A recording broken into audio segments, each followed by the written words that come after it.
Good morning everyone, or good afternoon, good evening, whenever you're watching.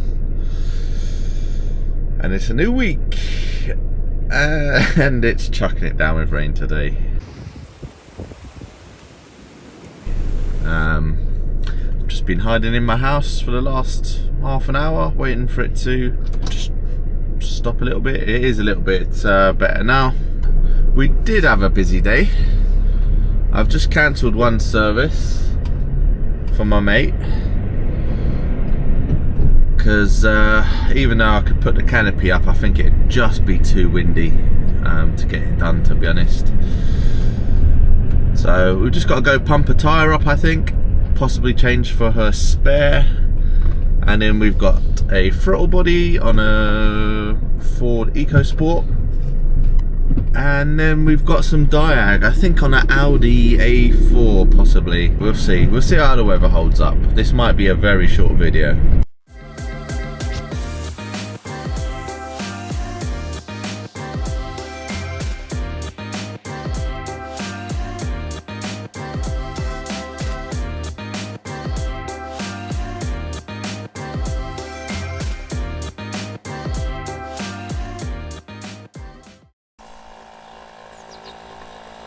Here we go.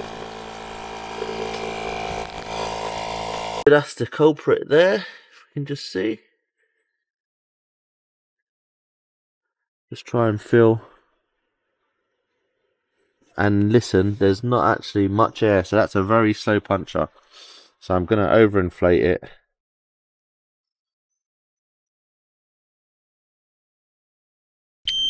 Right, we're on the next job.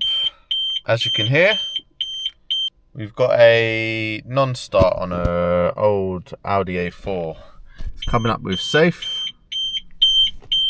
and it's currently a non-start. So it start actually, but it'll just die straight away. Right, so basically you turn it on, it would cut right back out again. I tried putting the diagnostic dongle on there and it wouldn't connect. So I start checking all these fuses here. There's one for like the diagnostic dongle up here, which was getting power.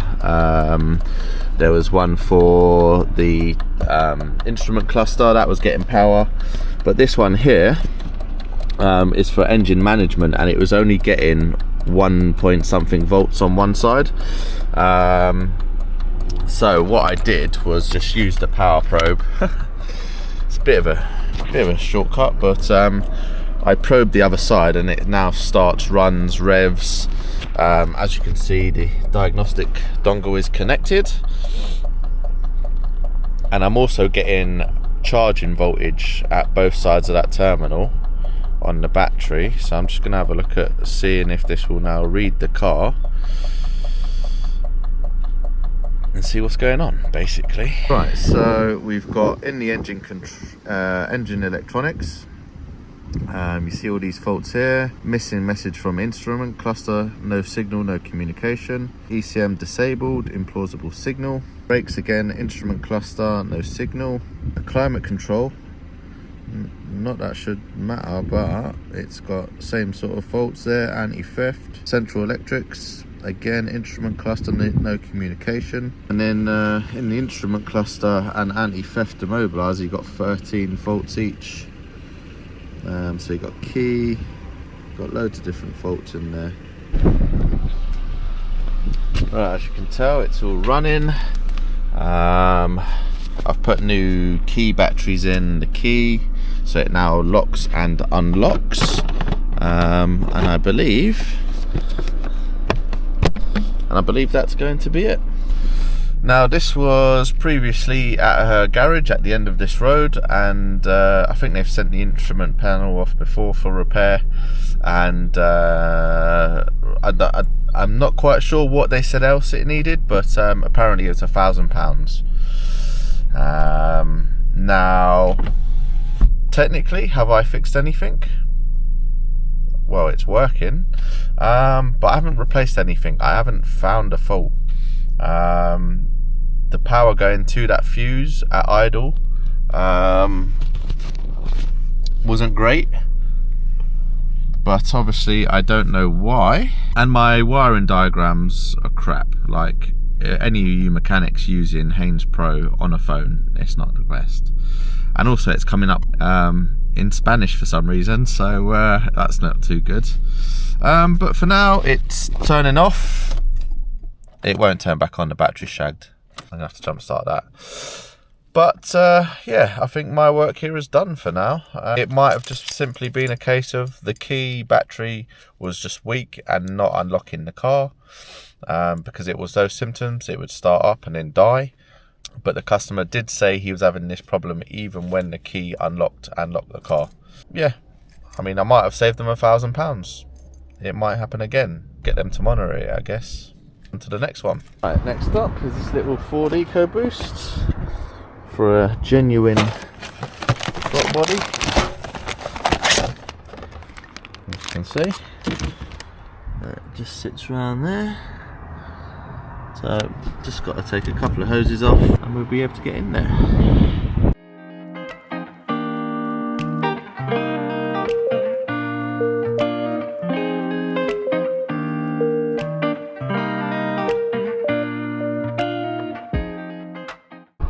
Right, that's the old one out, as you can see. And then all we have to do is pop this new one in here.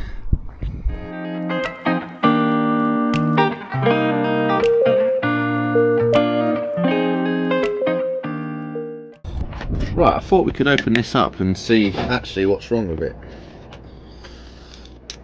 So, small up.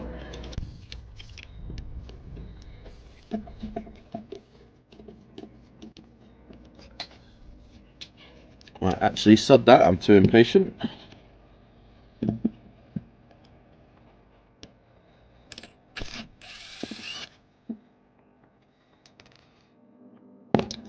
Let's see what's going on.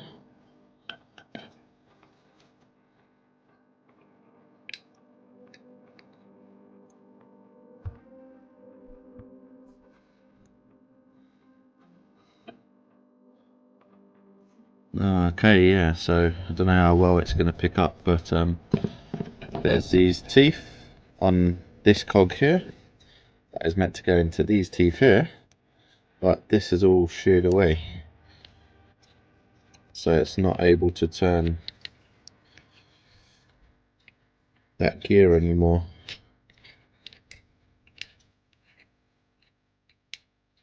If it was slightly up, it might work. But yeah, as the throttle opens, that moves and that moves, but the electric part moves this part, which then moves this cog, and then that will open the throttle body. There we go. I'm sure you could probably just get this cog on its own, but ain't nobody got time for that. I'm just going to dismantle it a bit more just to have a look.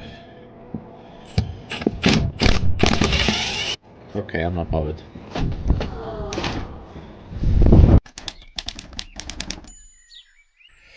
And first job, just got this Nissan Juke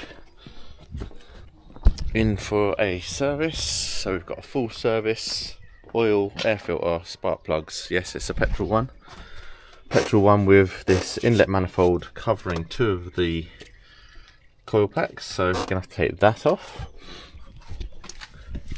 Currently got the oil draining now, and it's got an MOT coming up, so obviously, as always, we'll have a look around the car. So far, just by having it up, we've found rear pads just low, got a bulb out, and that's it so far. Underneath looks pretty good, but obviously we've got the car up on the ramps, so once I've finished what I'm doing, I will put a jack underneath the subframe, get the wheels off of the ramps, and just check for play in the track rod ends and wheel bearings, things like that.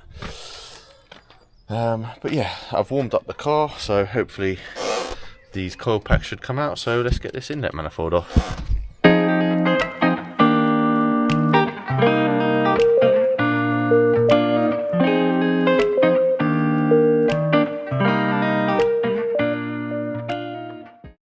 Right, there we go, that's the coil packs out. I've just got to get the spark plugs out. But yeah, bit of an odd design, to be honest. You know, just to get to some spark plugs. I've left these lines on here. I believe they might be coolant lines. So just thought I'd leave them connected. Bend this out of the way.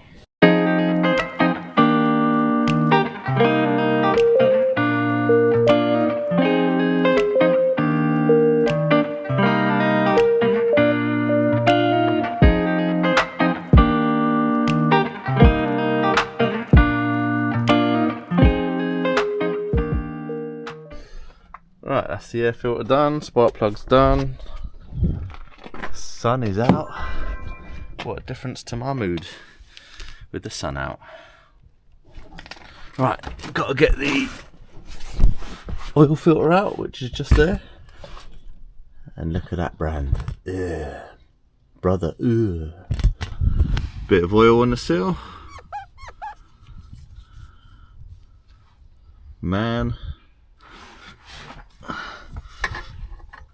Get up there, hand tight. Don't have to go too mad. It's on there. Right, as always, new sump plug, new washer. Right, the torque setting for these are 34.3. How are you meant to get 0.3? So I'm just going to go to 35.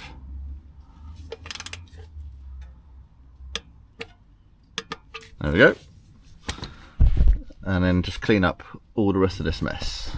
Right, last serviceable item is the pollen filter. And of course it's behind the glove box. Am I going mad? There's nowhere up there that the pollen filter goes.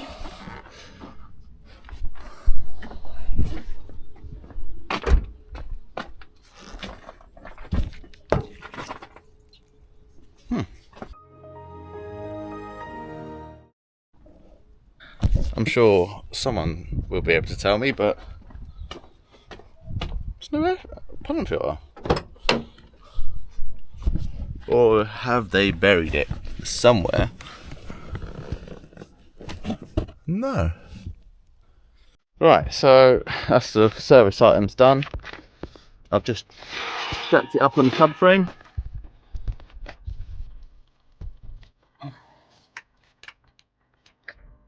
Take the ignition lock off. Little side to side and down. That side's all good. I'll just turn it to this side. Check the boots on the drop links.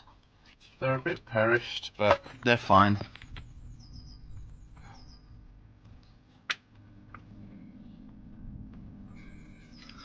There's a bit of these ball joints on the drop link. They're a bit perished and a little bit greasy. I'm not sure if they'll pass an MOT or they'll just be an advisory. I'm not overly sure, but I think they should pass. Let's check the other side.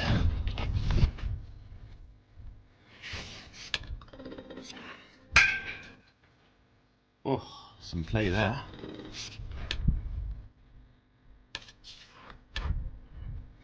Right, there is some side to side play, quite a bit.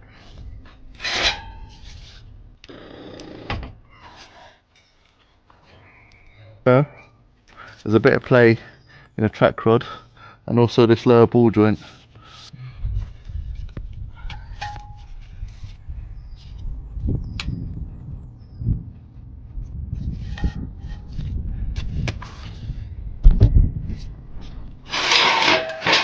Right, we'll add that to the list. That is why we get the wheels off the ground and not just use those ramps on a service. otherwise probably wouldn't have felt that. The boot looked a little bit perished, but like I said, definitely wouldn't have felt that. Anyway, I'm just going to get on, reset the service light, stick the computer on, get on to the next one, because I'm behind, I think. 11:15. Cool. Right, next up, we have a very familiar car in. So this is the one I done a boost pipe on a little while ago, and it was trying to diagnose why there was a rattling noise coming from the engine. Turns out it's this alternator pulley, so we're going to do that alternator pulley as well. But we've also got a timing belt to do, so I think just all of this has got to come off. A few bits here. So yeah, I'll probably just time lapse it and yeah, get on with it, get the job done and go home.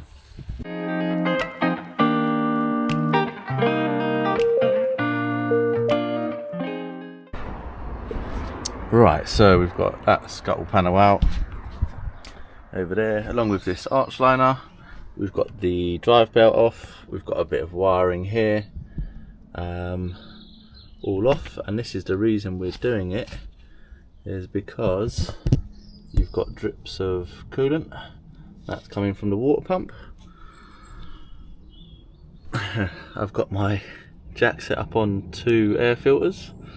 Not the best. I did have a block of wood on my van, which I no longer possess. I did go home to go get another block of wood, got talking to the wife, and then just left without it. So I'm having to make do, and it'll do. Right, engine mount off, and then we've got access to the cover. We'll take that off, have a look at the belt. And there we go, that's the mount out of the way. Now we've got a lot more space. Right, so now we've got the cover off, there's 2 holes here.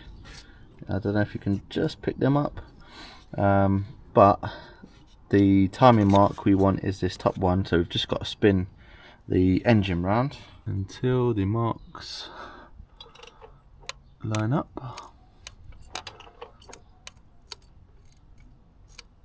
Should be coming round, don't know. Let's go get a pin. Alright, pop that in there. As you can see, this goes in all the way. Right, I just thought I'd show you. Crank pulley bolt is out, and then this is the pickup ring for your crankshaft sensor, which is there. So that sits over there. So this, do not damage this. But anyway, yeah, then that cover's got to come out, and then we're pretty much there. But first, I'm going to leave this somewhere safe. Just there, that'll do. Ain't going to get damaged. Right, with the timing belt off, just up here, you can just about see remains of where the coolant was, and I think it's coming from this core plug within the pump, because actually round the seals ain't too bad. Right, now what's cool about these water pumps is there's a little 6mm Allen key bolt in there. If we just undo that, well, I was going to say if we undo that there should be coolant that flies from it, but that is in there, so I don't think that's going to work.